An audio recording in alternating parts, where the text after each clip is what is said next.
Hey, what's up, guys? Got my cat with me, actually. You want to say hi? You look so grumpy, bro. But you're purring. This is our cat, Smokey. Um, Obviously, because she's gray. Yeah, pretty obvious name. Oh, oh, God, she's a big girl. You want to say hi? Not really. Always preoccupied with what's going on outside. All right, we're gonna set her down, let her run off and do her own thing, I guess.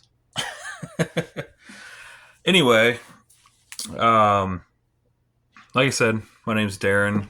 Um, I'm I guess, the brains behind the operation of Spence Bikes. Um, so essentially, I kind of just came up with the idea. So like, I started.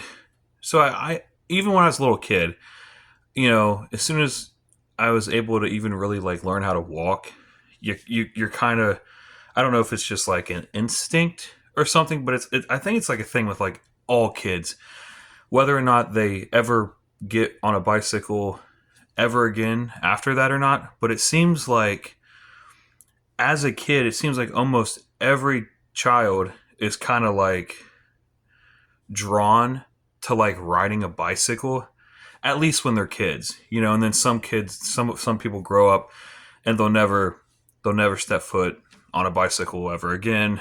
Some will. Really just depends. But I think what it is it's like how like when you're a teenager and you get your very first car, and you get your driver's license and stuff. It's like a sense of freedom, right?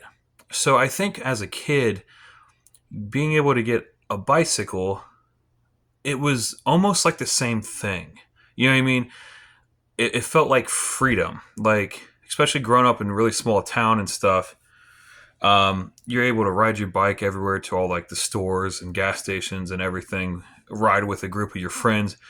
There was a sense of freedom there, very similar to how it is when a teenager gets their license for the first time. You know what I mean?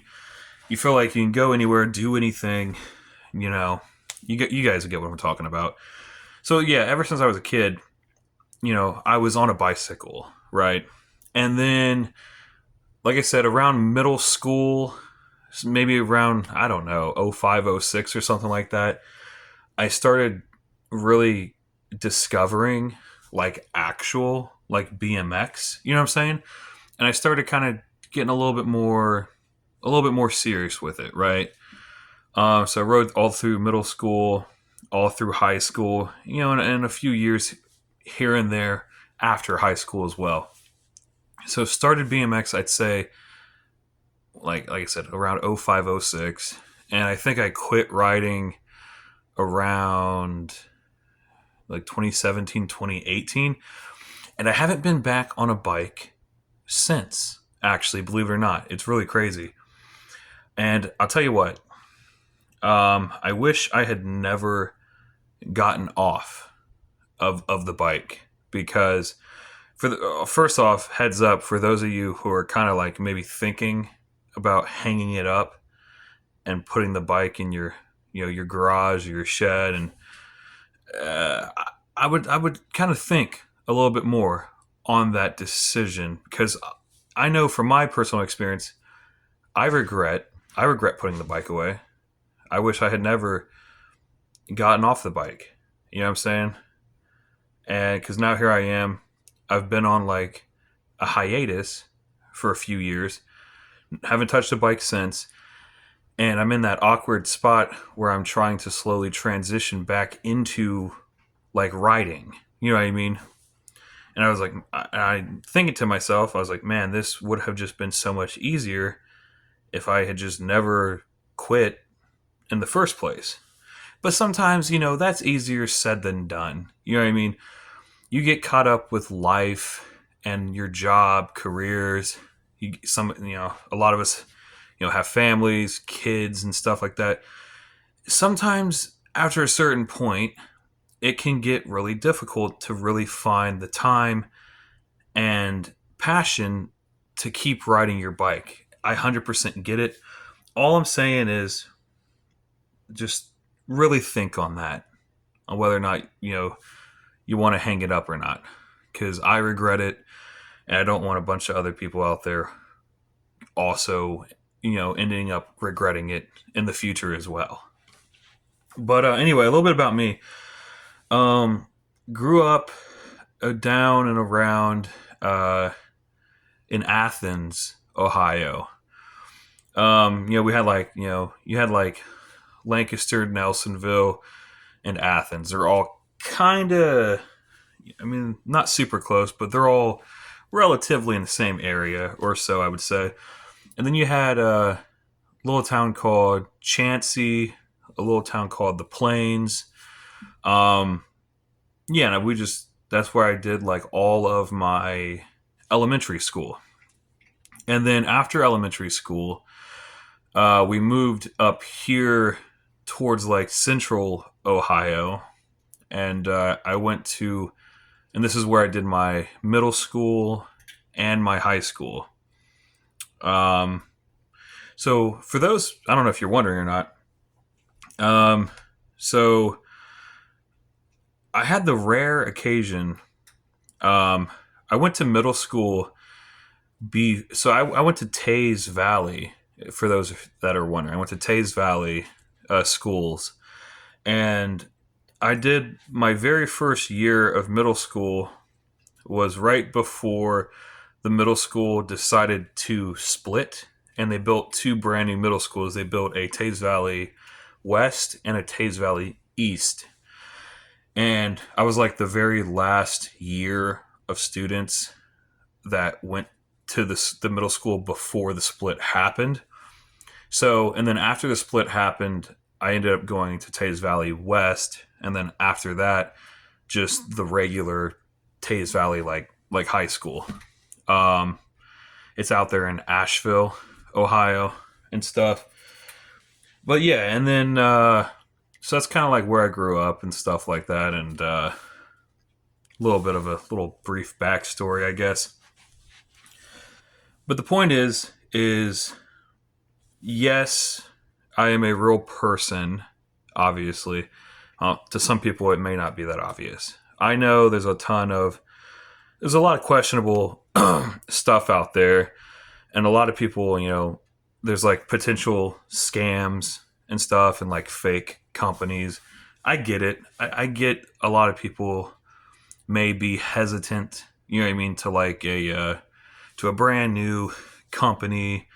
People might be skeptical. People might be hesitant. I fully understand that, obviously. But I just want you guys to know is that we are not a scam, okay? Like, this is 100% a real, legitimate company, business, whatever you want to call it. I have a local machine shop that does CNC machining that's like 10, 15 minutes down the street, like from my house. Those guys are making all of the aluminum parts, like the sprockets and stuff. And I'm hoping in the future to start getting some stems made by them as well. But we'll have to price out what that would cost to start producing a stem. The sprockets weren't too bad.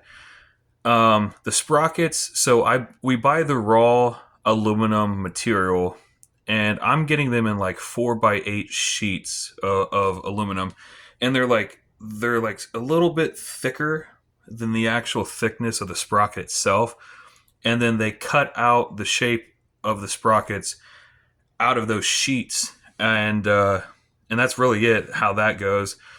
And then depending on what theme or design we're doing with them, they're either going to get powder coated and laser etched. I would love to start doing an anodized version. I'd have to find an anodizer. Here, I mean, I have a powder coater, so that aspect's covered, and I have a really good guy also here locally who does really good laser like etching, engraving, and stuff. And he does really good quality work as well. Like I said, every single step of the process with what I'm doing, it's all independent, local, like American shops that are here in Ohio, um, which is awesome. So it's like when you buy a product from us, you're not just supporting my small business, you're supporting the independent small CNC shop, you're supporting the independent powder coating shop, the laser etching shop. You're helping multiple small American businesses all at the same time when you buy products from us, which is what I think is like really awesome. You know what I mean? A bunch of us, helping each other. You know what I mean? It's an awesome thing. It really is an awesome thing. But no, we are not a scam. We are going to make real products. I know people are getting kind of anxious, wondering when stuff's going to actually physically release. The stuff takes time. Like I said, I just created the Facebook page for this for Spence bikes like a couple of days ago. Like everything is super super brand new. So I really want people to really kind of understand the relevance in that. Like we're really brand new. Like I just made the Facebook page. I yeah. It takes time for the shops to make the actual product, the material. And it takes time for me to package everything, get everything labeled, to get everything shipped out. Like there's a process there. You know what I mean? But just bear with us. You know, we're gonna get the products out. Everything's gonna be awesome. I think people are really going to be. I think people are going to be very pleased with the results of just how good of quality the stuff's actually going to be. Um, I think we might exceed some people's like expectations. Because I know it's very easy to see a very small independent company like this and kind of look down on them and kind of think, oh well, it's going to be cheap, knockoff Chinese parts or something. But rest assured, that is the furthest from the truth. The all the material, even so, both the material, the aluminum, and the chromoly, all the material is sourced here from the United States. It's all American. The entire process, every step of the way, everything is 100% done here on American soil. I just want everyone to know that. And they are done by professionals, actual CNC machines, actual lasers, professional welders. Like these are actual companies. These are professional manufacturing companies that are going to be producing these parts. These are legitimate parts. Okay, I can't stress that enough. You know what I mean?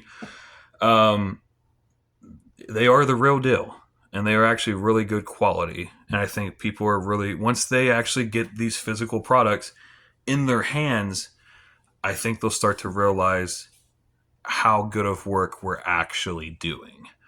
So, like I said, just wanted to put this out there. Um, and yeah, there's really, guys, there's nothing to really worry about. We're brand new. Just give us a little bit of time here, and we'll start releasing these products. So we appreciate you. I'm gonna jump off here. I will see you guys in the next video.